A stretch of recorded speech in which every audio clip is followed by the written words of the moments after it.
ஒளியாளை உலகலாம் ஆழ்வாளை ஒளி ஆதவனாய் பூமியை காப்பாளை கலிதோஷம் தீர்ப்பாளை காமதேனு கற்பக விருட்சத்துடன் பன்னிரு மாலருடன் நக நுனியால் நவக்கிரகம் தோன்ற செய்தாளை வலியுடன் வரும் உடல் நோயெல்லாம் தீர்ப்பாளை விதி சதிமாற்றி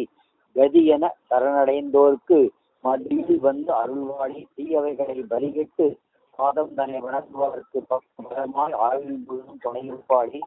லலிதாய் என்றாலே திருபுரசுந்தரியே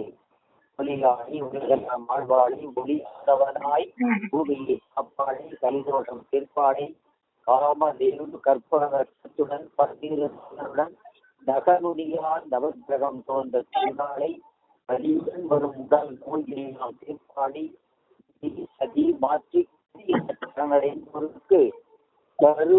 மதியுள் வந்து அருள்வாளை தீயவைகளை பலியிட்டு பாதம் தன்னை வணங்குவார்க்கு பக்க பலமாய் ஆயுள் முழுதும் துணையிருப்பாள் லலிதா என்றாலய திரிபுர சுந்தரியே ஒளியாளை உள்வெளி ஆனாளை ஒளிர்வாளை ஒளியாகி ஞான நிலை தருவாளை தீபச் சுடராகி திருவிளக்காளை களியாளை கருவில் சுமக்காமல் கணேசனை படைத்தாளை கடந்தே சிவனுடன் சக்தி பஞ்சாட்சரம் ஆனாளை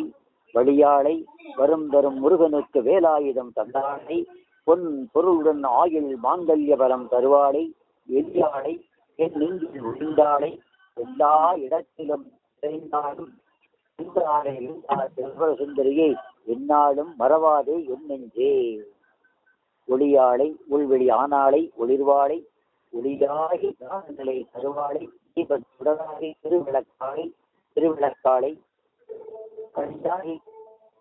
களியாளை கருவில் சுமக்காமல் கணேசனை படைத்தாளை கலந்தே சிவனுடன் சக்தி பஞ்சாட்சரம் ஆனாளை வழியாளை வரம் தரும் முருகனுக்கு வேலாயுதம் தந்தாளை பொருளுடன் ஆயுள் மங்கல்யகரம் தருவாளை எளியாளை என் நெஞ்சில் ஒளிந்தாளை எல்லா இடத்திலும் நிறைந்தாளை என்றாள் திருவர சுந்தரியை என்னாலும் மறவாதே என்னென்று அழித்தேன் எனக்குள்ளதெல்லாம் உனக்கென்று மனம் ஒன்றி அழைத்தேன் எனக்கு வரம் தர வேண்டும் என்று அர்ச்சித்து கழித்தேன் தவறீர் துன்பம் துயர் தீர்ப்பாய் என்று காலையும் மாலையும் துதித்தேன் வந்தொள் புரிவாய் என்று துளித்தேன் உன்னை காணாமல் இப்பிறவியில் தருவாயோ உன் திருமுக தரிசனம் உயிருக்குள் உடல்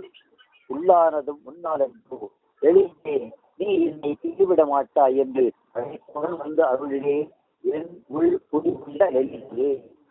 ஆசை 11 இருந்தாலும் உன்னை காண விளைவது எனக்கு தெரியாது